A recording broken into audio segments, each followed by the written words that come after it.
This is the eufy X10 Pro Omni Robot Vacuum, and here's my honest first impression after living with it day to day. I went in hoping for a truly hands-off floor routine, and I've come away impressed by some parts and frustrated by others. If you're curious whether this thing can actually take chores off your plate, I'll keep it real and simple. Design and feel. The robot looks practical more than fancy. It's a low, matte black disc with a LiDAR turret on top for mapping, and a forward-facing camera that powers its AI, see obstacle avoidance. The materials feel solid, the buttons are clear, and the dustbin and filter are easy to access. The base, eufy calls it the Omni Station, is big. It holds the clean and dirty water tanks and a 2.5-liter dust bag, and it also washes and heat dries the mop pads. You'll need decent clearance in a spot where you won't mind seeing it every day. In my opinion, the design favors function, and that trade-off makes sense once you start using it. My unit came with 2 washable vacuum mop cloths, which sounds minor, but having a spare set ready is convenient when one pair is in the wash. Experience setup was quick. I scanned a QR code, followed the visual prompts, and had it charging in under 10 minutes. The first map was done in about 5 to 10 minutes, and the app let me split and name rooms without a headache. I also paired it with my voice assistant and had no issues starting jobs hands-free. Vacuuming on carpet is where the 8000 pH suction really shows. On medium and high pile rugs, the pickup is strong. Pet hair and sand lifted out, and I got those satisfying vacuum lines, especially on Turbo and Max. Hard floors were more mixed. It handles daily dust and crumbs fine, but lighter bits like cat litter sometimes skittered away instead of getting swallowed, and I noticed more leftovers around chair legs unless I slowed the pass or disabled obstacle avoidance for a quick cleanup. From my experience, the standard brush can also be a hair wrapping magnet with long human hair. The auto detangling feature does something, but not enough for long strands. Manually clearing the roller and end caps took time. Switching to the optional all-rubber brush made a huge difference for me and cut maintenance way down. Mopping is the star. MopMaster 2.0 uses 2 spinning pads at 180 RPM with about 1 kilograms of pressure. That scrubbing action matters. Sticky stains like dried coffee and ketchup came up with minimal passes. It handled muddy paw prints without smearing them around. When the robot sensed carpet, the pads lifted 12 millimeters and kept the rug dry in my tests. The edge-hugging mode is clever. It angles itself along baseboards so the rear pads actually reach near the edges. It works, but it's slower and uses more water and battery. A note for newcomers. The station actually washes the pads with clean water and then dries them with 130 degrees heated air, which keeps odors away. That drying step is one of those small but important quality of life things you notice after a week. I did run into one hiccup over time. After a firmware update, water delivery started acting up during a long mop run, and the pads went dry mid-cycle, leaving streaks. Docking to refill didn't always reset it. Power cycling and another update helped, but it showed me that software can affect a core feature. If you rely on mopping, keep auto updates on, and check for patches. Navigation is strong. The LiDAR mapping is quick and accurate, and the AI.C camera actually recognizes common clutter like cords, socks, and toys, even in dim light under a couch. In my home, it didn't get stuck. It does sometimes keep a wider bubble around table legs and chair bases than I'd like, which can leave tiny halos of dust. When there's a lot of scattered debris, it will sometimes treat a piece as an obstacle. For those jobs, I temporarily toggle obstacle avoidance off in the app to let it bulldoze through.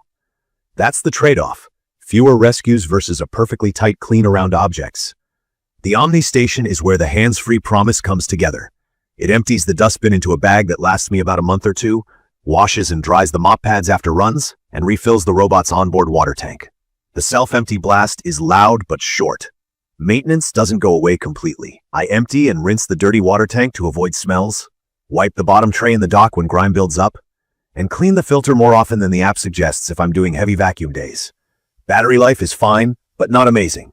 My place is around 1,800 square feet, and a full vacuum and mop job usually needs a recharge pause.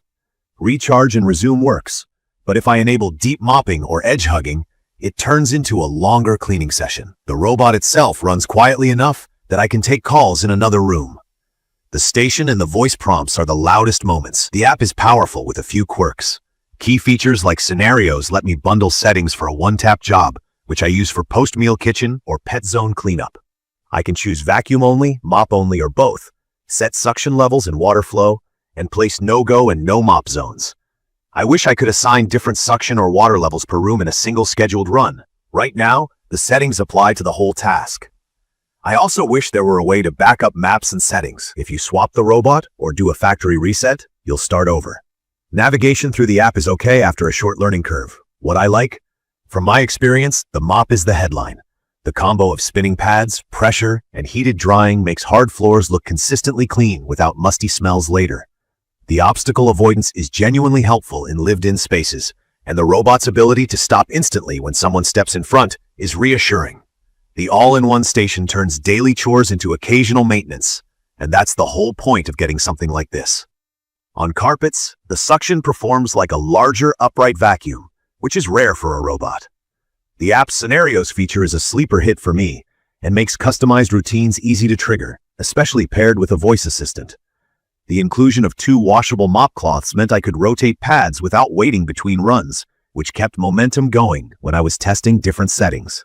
Key features that shaped my opinion are simple to explain. Strong suction for carpets, spinning pressure mops for real scrubbing, a station that empties, washes, dries, and refills, and a camera that actually helps the robot avoid trouble instead of getting tangled. In my opinion, those are the pillars that make it worth considering. There are pain points. Hard floor pickup of lightweight debris isn't as consistent as I want unless I tweak settings or make a second pass. Long hair on the stock brush leads to more maintenance than I'd like, and while the auto detangling mechanism helps with shorter strands, I still recommend the all-rubber brush if you've got long hair in the household. The app's per-room setting limitation and lack of map backup are small but noticeable gaps.